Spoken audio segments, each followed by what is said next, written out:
예, 안녕하십니까. 국가녹색기술연구소 데이터정보센터의 이천환 선임연구원입니다. 여기 계신 분들이 다 국가녹색기술연구소 소속이신데 제가 소속을 너무 길게 얘기했네요. 오늘 제가 말씀드릴 주제는 방금 소개해 주셨다시피 기후위기 적응정책 지원을 위한 통계 데이터 구축 전략이라는 주제입니다. 말씀드릴 내용이 방금 전에 유영재 교수님께서 설명하셨던 KADT라는 그 분류 체계 내용과 굉장히 연관성이 많이 있습니다. 그래서 방금 전에 들으셨던 내용을 조금 상기하시면서 이번 발표 들어주시면 좀 도움이 될 것 같습니다. 말씀드릴 목차는 보시는 바와 같고요. 먼저 기후위기 적응 데이터의 필요성부터 말씀을 드리겠습니다. 기후변화의 심각성에 대해서는 뭐 더 이상 이야기하지 않아도 될 정도로 이제 다 알고 있는 명확한 사실인 것 같습니다. 이렇게 기후변화가 심각해지면서 점점 더 이 기후위기에 적응해 가기 위한 그런 대책들이 더 필요해지는 상황인데요. 그런 상황에 맞춰서 국제사회뿐만 아니라 여러 국가들이 각각 기후 변화에 적응하고 대책을 마련하기 위한 그런 여러 가지 정책을 진행하고 있습니다. 실제로 UNFCCC 같은 경우에는 기후 변화 적응 관련해서 그 관련 정보를 이제 각 국가별로 제출을 하고 업데이트를 하도록 이제 가이드를 주고 있는 상황이고, 미국이나 유럽 등의 그 주요국에서도 적응과 관련된 정보를 체계적으로 관리할 수 있는 플랫폼 등을 운영하고 있는 상황입니다. 국내에서도 관련된 적응 정책은 뭐 꾸준히 지속적으로 이제 진행이 되고 있었고요. 방금 전에 발표에서도 소개하셨다시피 탄소 중립 녹색 성장 기본법을 토대로 해서 관련된 주요 국가 전략과 기본 계획 그리고 지자체 대책 등이 계속해서 수립이 되고 있고 추진 중에 있습니다. 이와 함께 우리나라는 그 탄소 중립 기본법을 토대로 기후위기 적응 정보의 표준 분류 체계를 마련하고 종합 플랫폼 구축 및 운영을 위한 그런 정책을 추진하고 있습니다. 그래서 방금 전에 보셨던 발표 자료가 표준 분류 체계와 관련된 연구 결과라고 이해하시면 될 것 같고요. 관련된 내용은 방금 전에 그 발표하신 유영재 교수님 그 장표에서도 있었지만 탄소 중립 기본법에 잘 나와 있습니다. 2025년 3월에 일부 개정이 되어 있는데 그 내용은 10월에 시행될 예정이고요. 그 내용 중에 보면은 기후위기 적응 정보에 대한 정의가 일단 법률상에 나와 있습니다. 2조의 11항에 보면 이렇게 쭉 나와 있고요. 그리고 적응 정보 관리 체계에 대한 정의, 그리고 기후위기 적응 정보 통합 플랫폼에 대한 정의가 잘 나와 있습니다. 이러한 내용들이 이제 쭉 정의는 되어 있긴 한데 그렇다면 기후위기 적응 정보라는 것을 어떻게 모아야 할 것인가에 대한 문제는 여전히 남아있는 상태입니다. 중간에 보시면 그 기후위기 적응 정보에 대한 정의가 기후변화가 생태계, 생물 다양성, 대기, 물환경, 보건, 농림, 식품, 산림, 해양수산, 산업, 방제 등에 미치는 영향, 취약성, 위험 및 사회적, 경제적 파급 효과를 조사, 평가한 자료와 기후위기 적응 정책을 마련, 추진하는 과정에서 수집, 활용되는 모든 자료 및 분석 결과물 등이라고 나와 있거든요. 이 내용만 봐도 굉장히 광범위한 내용으로 이제 보여지고요. 그렇다면 과연 이 적응 정보에 대해서 어떻게 모으는 것이 적절한가에 대한 퀘스천이 남습니다. 그래서 저희는 이제 그 중에서도 국내에 있는 기후 위기와 관련된 통계 데이터를 일단 한번 구축해 보고자 이런 데이터들을 어떻게 선정해야 되고 어떻게 구축해야 되는가에 초점을 맞춰서 연구를 해보려고 했습니다. 해당 연구는 저희가 자체적으로 기획을 했다기보다 국립환경과학원에서 이제 기획하신 과학기반 적응정보 통계자료집 작성이라는 과제가 있었습니다. 저희가 해당 과제를 이제 수행을 했었고요. 지금 얼마 전에 종료를 했습니다. 그래서 작년 6월부터 올해 6월까지 과학기반 적응정보 통계자료집 작성이라는 수탁과제를 저희 데이터정보센터에서 진행을 했고요. 관련된 연구 수행 절차를 보시면 아시다시피 주로 데이터와 관련된 작업들을 많이 했습니다. 그런 내용들을 토대로 해서 밑에 이제 중간에 보시면 연구 성과로 데이터를 처리하고 정제하는 데 필요한 가이드라인을 만들고, 그리고 그를 토대로 이제 범부처적으로 이제 활용 가능한 그 통계 자료집을 만들어 봤습니다. 그리고 이러한 내용을 토대로 추후에 종합 플랫폼을 만드는 데 필요한 DB화 방안을 좀 제시를 했고요. 이러한 것들이 정책 의사결정에 어떻게 반영될 수 있는가에 대한 지원 방안도 마련을 하는 그런 과제를 진행을 했습니다. 이 중에서 사실 내용이 너무 많아서요. 오늘 소개해드릴 내용은 여기 동그라미 쳐져 있는 데이터 내용 중심입니다. 통계 데이터를 저희가 어떻게 수집을 하려고 했고, 그 방법론이 어떤 거였고, 결과가 어땠다. 이 내용을 중심으로 말씀드리려고 하고 있고요. 물론 이제 그 내용을 토대로 연구 성과를 차근차근 이제 냈긴 했는데, 그 내용들은 오늘 시간 관계상 다 소개는 못 드릴 것 같아서 일단 데이터 중심으로 말씀을 드리려고 하고 있습니다. 저희가 연구를 진행할 때 일단 사전적으로 선행 연구 분석을 많이 했고요. 물론 이제 고려대학교 측에서 진행하셨던 KDT를 많이 참고를 했습니다. 해당 내용은 이미 저희가 연구 진행하기 전부터 연구 결과가 좀 나와 있었던 상태라 이 국가기후위기 적응정보 표준 분류 체계라는 이 KADT의 분류표를 저희는 참고를 많이 했습니다. 그래서 KADT가 그 탄소중립 기본법의 정의를 토대로 그 각각의 분류 체계를 정의를 하고 있기 때문에 저희는 방금 전에 보셨던 세 가지 대분류, 과학 기반 정보, SCI라고 이제 약칭을 하셨고요.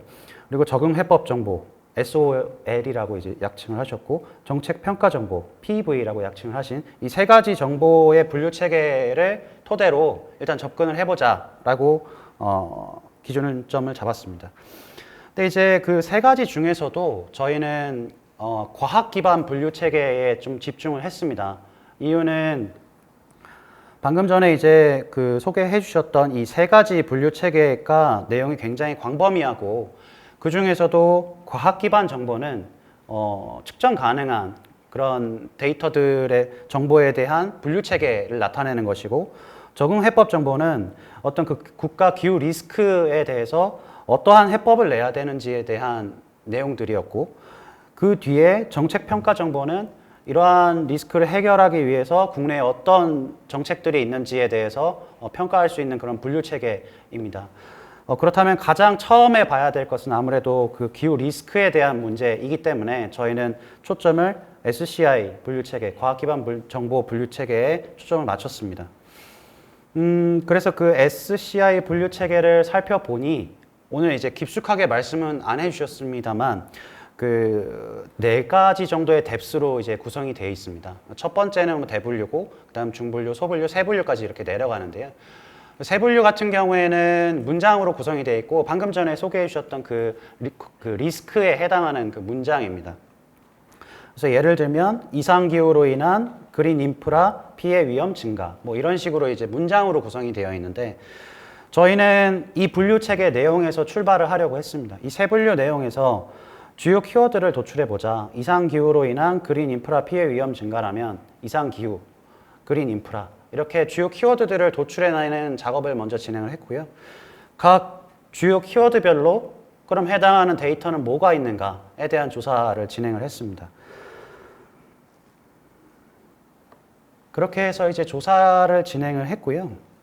저희가 조사한 내용들 안에서 데이터에 대한 정보를 기본적으로 모았습니다. 이 데이터의 명칭은 뭐고, 어디서 나온 데이터이고, 주요 내용은 어떻게 구성이 되어 있고, 어떤 특징이 있고, 이런 것들은 저희가 이제 수집을 하는 과정에서 조사를 했는데, 그 외에도 해당되는 데이터가 그 가장 최근에 우리나라의 적응 정책이라고 할 수 있는 국가기후위기 적응 대책, 그러니까 3차 대책과 제3차 강화 대책, 이 두 가지 중에 어디에 해당되는 데이터이고 정보인지를 일단 같이 살펴봤고요. 그리고 글로벌 기준으로 봤을 때는 IPCC의 HVIR 기준이 있었고, 그리고 유럽 환경청의 DPSIR 프레임워크라는 기준이 있는데 이 두 가지 기준으로 봤을 때는 과연 이게 어떤 그 성격에 해당하는가에 대한 것도 같이 살펴봤습니다. 그래서 이러한 그 데이터가 가지고 있는 성격을 종합적으로 좀 살펴보려고 노력을 했고요. 크게 봤을 때 그 중분류 단위에서 이 KADT가 8가지 정도의 분야로 나누어져 있습니다. 첫 번째는 국토교통, 두 번째는 농업축산식품, 세 번째 물환경, 그리고 네 번째 보건복지, 그리고 산림, 산업통상에너지, 생태계, 해양수산 이렇게 해서 8가지로 이제 구성이 되어 있는데요. 저희가 이제 8가지 분야에서 출발해서 아까 말씀드렸던 세 분류 단에서 데이터 조사하는 것을 진행을 했습니다. 저희가 데이터 조사를 하고 나서는 사실 연구자별로 조사를 한 결과에 좀 차이점이 있을 수 있기 때문에 기본적으로 크로스 체크를 먼저 진행을 했습니다. 예를 들면 A 연구원이 국토교통 분야를 봤으면 그 후에는 B 연구원이 국토교통 분야를 다시 조사하는 방식으로 저희끼리 크로스 체크를 먼저 했고요. 그 후에도 여기 안에 비어있는, 그러니까 더 추가적으로 조사가 필요한데 조사가 안 된 부분, 혹은 조사가 됐는데 좀 그 부족한 부분들을 확인하기 위해서 전문가분들을 토대로, 전문가분들의 그 자문을 토대로 저희가 이 데이터 조사를 좀 보완하는 그 프로세스를 진행을 했습니다. 그 연구 절차는 델파이 방식으로 진행을 했고요. 총 3번의 절차를 거쳐서 전문가분들의 검토 과정을 거쳤는데 방금 말씀드렸던 8개 분야의 분야별로 전문가분들을 구성을 했고 전문가분들은 5분 이상으로 구성될 수 있게끔 저희가 구성을 했습니다. 최소 5분 이상이어서 많은 경우에는 10분 정도 있었고요. 저희가 그렇게 구성을 해서 총 3차례 진행을 했는데 저희가 이 전문가분들을 통해서 이 데이터를 검토했던 방식은 이게 얼마나 적합한가에 대한 판단이었습니다. 해당되는 데이터가 그 KADT 세 분류에 있는 기후 리스크, 예를 들면 방금 전에 말씀드렸던 이상 기후로 인한 그린 인프라 피해 위험 증가라는 이런 리스크를 설명하기에 얼마나 적합한 데이터인가에 대해서 판단해달라는 요청을 드렸고요. 5점 척도로 요청을 드렸습니다. 5점이 가장 적합한 거고 1점이 가장 부적합한 거였고 3점이 보통 이렇게 이해해 주시면 되는데 그렇게 5점 리커트 척도로 해서 저희가 3차례 진행을 했습니다. 그렇게 해서 일단 데이터 조사를 저희가 진행한 결과가 나왔고요. 그 결과를 오늘 이제 말씀을 드리고 그 결과를 토대로 아까 이제 오늘 설명드리지 못한다고 했던 나머지 연구 성과들을 정리를 했습니다. 오늘은 이제 시간 관계상 그 데이터 결과에 대해서만 먼저 말씀을 드리도록 하겠습니다. 그래서 저희가 이제 조사했었던 내용들에서 점점 이제 데이터를 추가를 해 나갔습니다.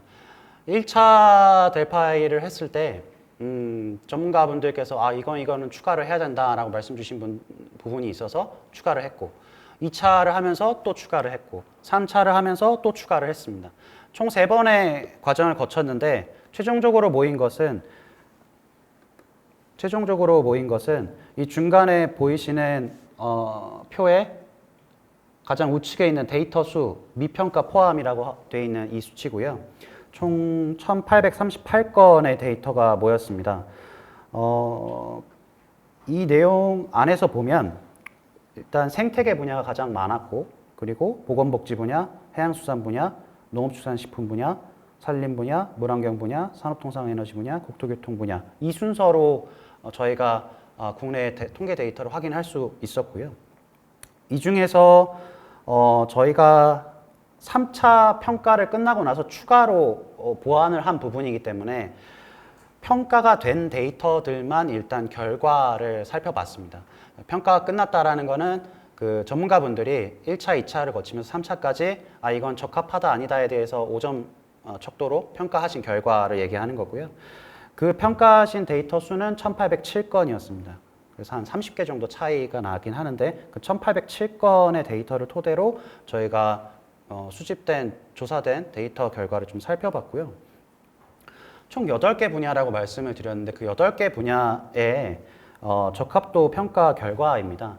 보시면은 그 전체적으로 3점이 보통이었고 4점이 비교적 적합이고 5점이 매우 적합이라고 봤을 때 대부분은 3점에서 4점 사이에서 저희가 평가가 이루어진 것으로 보여진다라고 판단이 되긴 하는데 그 중에서 비교적 조금 낮은 분야가 보건복지 분야와 생태계 분야가 있었고요. 이 분야 같은 경우에는 그렇다고 아주 부적합하다라고 이제 평가가 된 건 아닌데 보통과 그리고 그 2점에서 4점 사이에 좀 이렇게 평가된 점수가 많이 모여 있었고 생태계 분야 같은 경우에서는 2점과 3점 사이에 이렇게 평가된 점수가 많이 있어서 비교적 적합도가 좀 떨어진다라는 걸 저희가 확인할 수 있었고 8개 분야 중에서는 물환경 분야의 데이터가 가장 많이 적합한 걸로 저희가 확인이 됐습니다. 좀 특이한 거는 산림 분야였는데 산림 분야는 뭐 비교적 적합한 그 결과를 저희가 확인할 수 있었음에도 응답해 주신, 그러니까 평가하신 점수의 그 범위가 비교적 좀 넓은 것을 알 수가 있는데 어떤 항목들은 굉장히 적합했고 어떤 항목들은 좀 많이 좀 비교적 부적합한 것들이 있는 것으로 좀 나타난 것을 저희가 확인할 수 있었습니다. 그 후에 저희가 이제 살펴본 것은 그렇다면 이 내용 안에 우리가 좀 삭제해야 될 대상들을 좀 더 살펴봐야겠다라는 생각을 했습니다. 이렇게 부적합한 게 많다면 그러면 전문가분들이 말씀하신 삭제해야 된다라고 하는 게 어떤 것인가를 살펴보기 위해서 저희가 조사할 때 정성적으로 비고란을 남겨놓고 이게 삭제해야 될 대상인지 아니면 뭐 보완해야 될 대상인지에 대한 의견을 다 받았었거든요. 근데 그 의견 중에 한 분이라도 해당되는 데이터에 이거는 삭제해야 됩니다라고 의견을 주신 데이터가 있으면 저희가 그 데이터를 한번 추려봤습니다. 과연 삭제를 해야 된다라고 했던 게 얼마나 되는가를 살펴봤더니 그 중간 좌측에 있는 표를 보시면 전체 1807건의 데이터 중에서 한 분이라도, 그러니까 10명의 전문가가 보셨다면 한 명이라도 그런 의견을 주신 거를 카운팅했을 때 한 620건 정도의 데이터가 있는 것을 저희가 확인할 수 있었고요. 전 분야, 그러니까 8개 분야 중에서 방금 전에 생태계 분야가 가장 많이 조사돼서 그 수가 가장 많다고 했는데 아이러니하게 그 분야가 비교적 좀 많은 수치로 50% 수준으로 좀 삭제돼야 된다라고 하는 부분이 있었고 그 외에 보건복지 분야가 그 다음으로 많았었거든요. 그러니까 생태계 분야는 703건이 있었고 그리고 보건복지 분야가 두 번째로 280건 정도로 확인했는데 보건복지 분야가 또 한 30% 수준으로 좀 많았다라는 걸 저희가 확인할 수 있었고 해양수산 분야가 그 다음이긴 했는데 해양수산 분야도 좀 비교적 삭제해야 된다라고 했던 게 많았습니다. 그래서 도대체 이런 결과는 또 왜 나왔나라고 해서 저희가 좀 살펴봤습니다. 먼저 그 삭제해야 된다라고 하는 대상, 아까 봤던 620건 요 한 분이라도 삭제해야 된다라고 했던 결과를 조금 더 살펴봤는데요. 이거는 이제 죄송합니다. 삭제해야 되는 대상을 제외한 결과입니다. 1800건에서 620건을 뺀 나머지를 봤으면 이거는 이제 대체로 적합한 결과가 이제 나와야 되는 상황이거든요. 왜냐하면 이거는 삭제하라고 말씀하신 거에서 이제 아닌 것들이었기 때문에 그러면 이 분야별로 나온 결과를 보면 대부분 방금 전에 봤던 전체 결과보다 조금은 상승된 거를 볼 수가 있기는 합니다.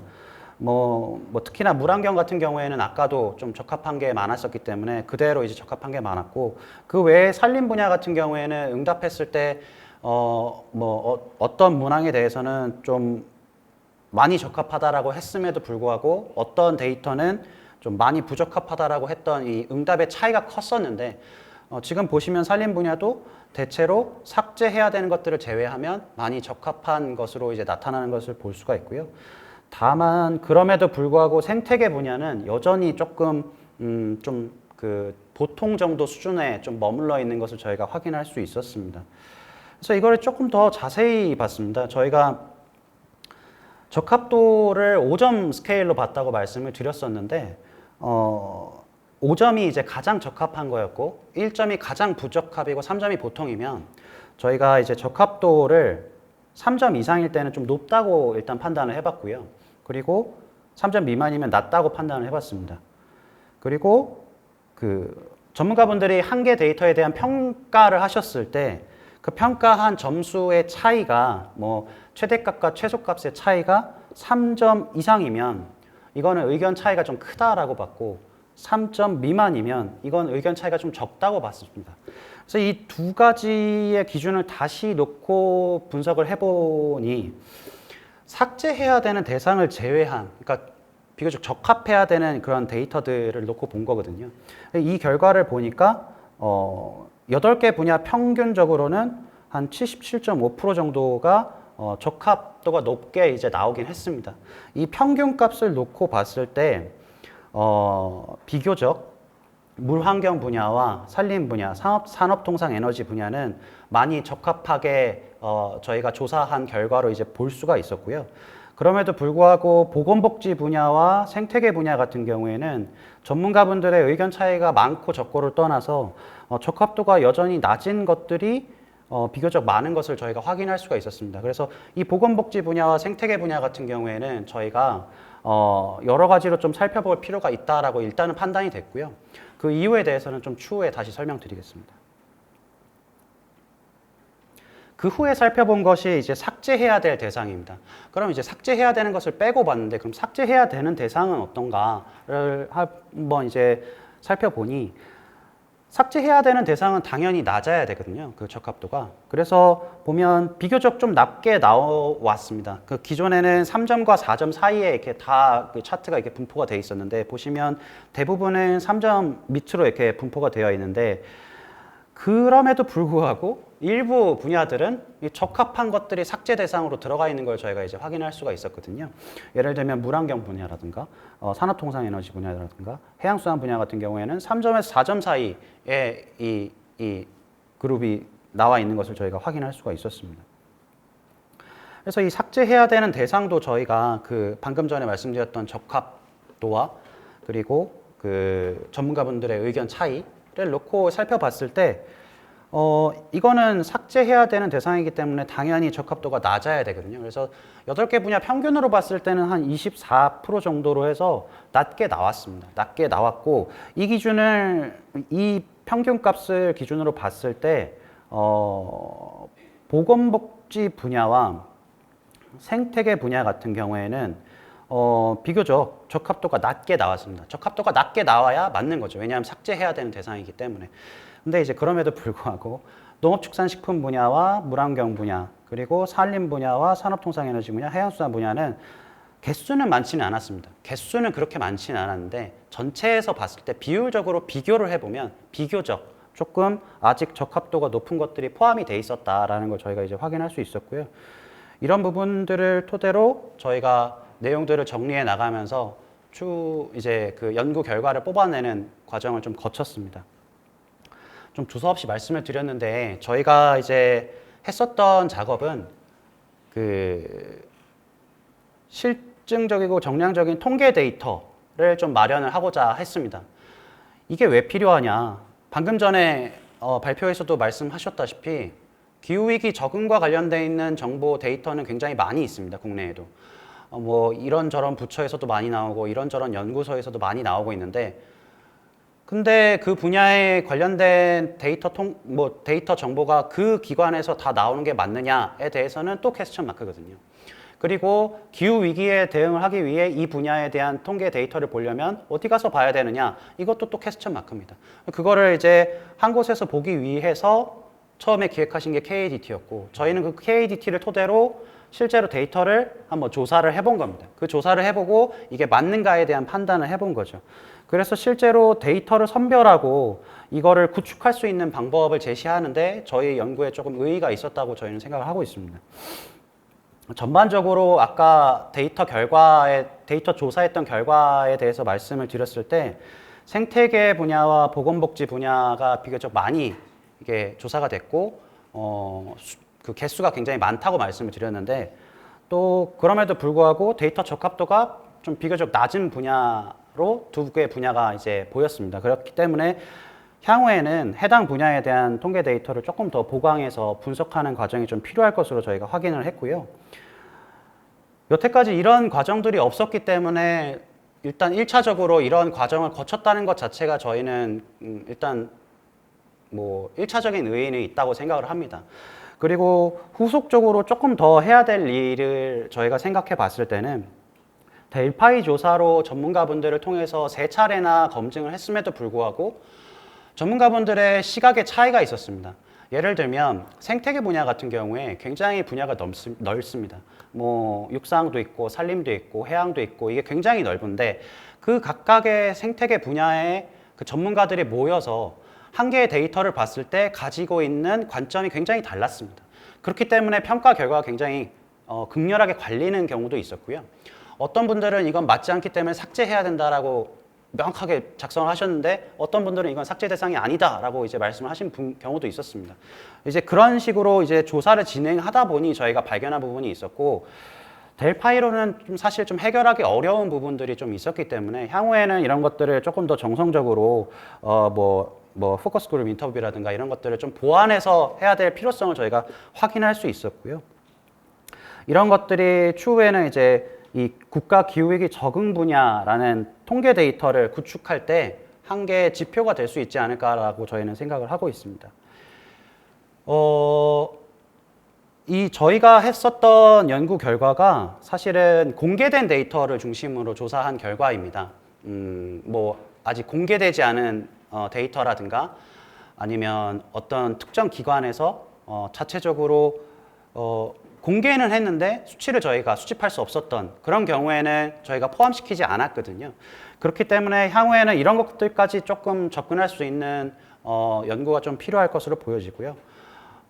마찬가지로 이게 제3차 그리고 3차 강화 대책을 기준으로 이제 바라봤기 때문에 향후에 4차 대책이 나올 경우에 국가 대책에 맞게끔 한 번 더 봐야 될 설계가 필요할 것으로 보여지고 향후에는 이런 저희가 이제 이렇게 만들어 놓은 통계 데이터를 구축할 수 있는 방법론을 토대로 실제 데이터들이 모이고 나면 이런 것들이 국가에서 만들려는 그 종합정보 플랫폼, 적응 분야의 종합정보 플랫폼에 다 반영이 될 수 있을 거라고 저희는 기대를 하고 있습니다. 예, 여기까지 발표를 마치고요. 궁금하신 점이 좀 있을 수는 있는데 조금 이따 토론하는 시간이나 Q&A 시간에 설명을 드리도록 하겠습니다. 감사합니다.